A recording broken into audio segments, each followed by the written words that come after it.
Dobro, vaš su kompjuter, naša policija je vaš kompjuter zaplenila, pa će utvrditi da li je stvar to... Pa teško će utvrditi zato što je istraga ova totalna budalaština, s obzirom da to se tako ne radi, ali s obzirom da ja ne primam platu kao inspektor, neka oni rade svoj posao, pa neka ga šalju i da ga veštače u Beogradu i da ga veštače, nek šalju i u Ameriku, baš me briga. To se tako ne radi. Svi koji se razumeju u kompjutere znaju da se to tako ne radi, da ako je nešto urađeno preko interneta, mora se kontaktira server. Dobro, ali vi posećujete taj sajt? Da, ja posećujem taj sajt kao što posećujem sajt B92 i desetine drugih sajtova, kao što taj sajt Stormfront posećuje 1000 ljudi iz Srbije i na desetine novinara. Tu nikakav problem ne postoji. Nije zabranjeno posećivati taj sajt. Naravno, nije. Ako su neke pretnje, u što ja sumnjam, upućene tamo, mada možda i jesu, te pretnje nisu direktno upućene Gruković. Ja sam imao desetine pretnji i prijavljivao sam im, podnosio krivične prijave, a to su bile pretnje za razliku od Grukovićevih koje su bile upućene direktno meni, imam i svedoke i telefone, pa ništa nije učinjeno. Znači, radi se o dvostrukim aršinima po ko zna koji put. Dobro, pretnje kao pretnje nikad nisu prijetne, naravno. Onda me pitate kako to da su Srbi ugroženi. Pa ugroženi su, ja tvrdim da su ugroženi, da su građani drugog reda u Srbiji, u Vojvodini pogotovo. Zato što mi kao većinski narod nema mogućnost da nas neko zaštiti. Ako to ne radi država, možda će to raditi međunarodne institucije. Sad, ajde mi objasnite ove parole na tom sajtu, da se odredite o njima. Ne mogu da vam objasnim ništa što nije napisano s moje strane. Ali mogu da ih prokomentarišem. Naravno, evo, Srbija Srbima piše ćirilicom. Krv i čast. Jevreji imaju srpsku krv na rukama. Srpska zemlja, Crna Gora, dobro. Dobro, a ko je autor tih parola? To su posetioci sajtova. To je njihovo pravo, ako se nekom to ne sviđa. Možete vi da se odredite prema njima? Pa nešto od toga je u redu, mislim, šta? Kao na primjer? Pa piše ćirilicom. Šta je problem? Po Ustavu je to službeno pismo. Dobro, a ovo... Iako neki ne misle tako. Očigledno stvarno sam ja dobijao, recimo vezano, baš ako smo već se dotakli te parnice sa Grukovićem, dobijao sam na latinici. Ja sam tražio da mi se dostane ćirilici. Ja imam pravo i po zakonu o parničnom postupku i po Ustavu da mi se to dostane na ćirilici. Iako znate i latinicu? Znam, i ja priznajem i latinicu kao srpsko pismo, ali ajde da poštujemo zakon, nećemo se igrati sa zakonom. Dobro, ali ovo... Iako neko ko je neko kao sud, ko ne poštuje zakon, onda ajde da ga naučimo da mora da poštuje zakon.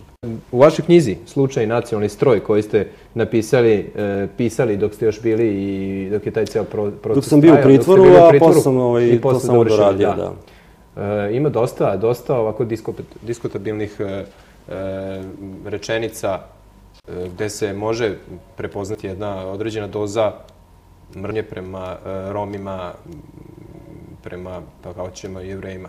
Pa ne bih baš rekao da je tako.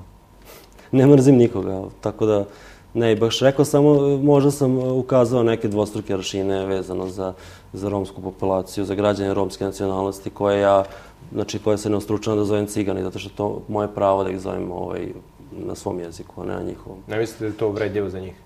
Ne, zašto bi, to je moj jezik, mi ih zovemo od uvek ciganima, a ne Romima. Jer naziv Romi potiče znači od onog kongresa romskog međunarodnog u Londonu. Rom je, kad se prevede, kako ste vi rekli, sa pa to je bilo isto kako biste rekli... lingvističkog krpeža. Njihov ste jezik nazvali lingvistički krpež, što bi značilo ljudi. To je bilo isto kao kad bi se Nemci uvredili zašto ih zovemo Nemcima, a ne zovemo ih na... Švabama. Recimo. Ili izvojimo švabama. Ili, da. Tako da mi imamo pravo da koristimo svoj jezik. Ja mislim da to pravo nam niko neće uskratiti. I mislite da su za stanje u Srbiji odgovorni Romi? Ne, ja to nisam nigde napisao. A što vam smeta to da se oni školuju bez obzira na to da nemaju neko predznanje, da je to jedna greška koju radi država, da ih na silu tera škole? Ne treba ih asimilovati kao što se sada radi. Jer država ih tera u asimilaciju, to nije dobro ni za njih. Znači treba ih getoizirati? Ne, ja to nisam rekao, to ste vi rekli. A šta znači to, ne treba ih asimilovati? Pa jeste čuli za onu budalaštinu koja se, kako oni to nazivaju, pozitivna diskriminacija? Da. Što je to budalaština? Da neko ko je... Pa zato što nije dobro ni za Rome. Znači oni mogu da upišu fakultet samo ako su određene nacionalnosti, znači romske, bez obzira na bodovnu listu. Mislim da to nije u redu i mislim da ne treba postoji nikakva diskriminacija, pa ni pozitiv. Da, ali čini se da na kraju krajeva pojavilo se u Novom Sadu kad se o nacionalnom stroju nije ništa znalo, nije se znalo ni ko su ljudi iza njih. Pojavili su se grafiti masovno po Novom Sadu, po novosadskim zidovima, gde je pisalo ono čuveno nož, žica, Srebrenica. Dobro. Potpisano sa nacionalnim strojem. Dobro, pa? Pa li imate komentar na taj grafit? Pa nemam šaljiv komentar. Mislim, nemam ni šaljiv, ni neki sad da se nešto zgražavam. Neka pronađu ko je to pisao, pa neka vide s njim. Ja to nisam pisao, tako da nemam neki. Ali možete vi da...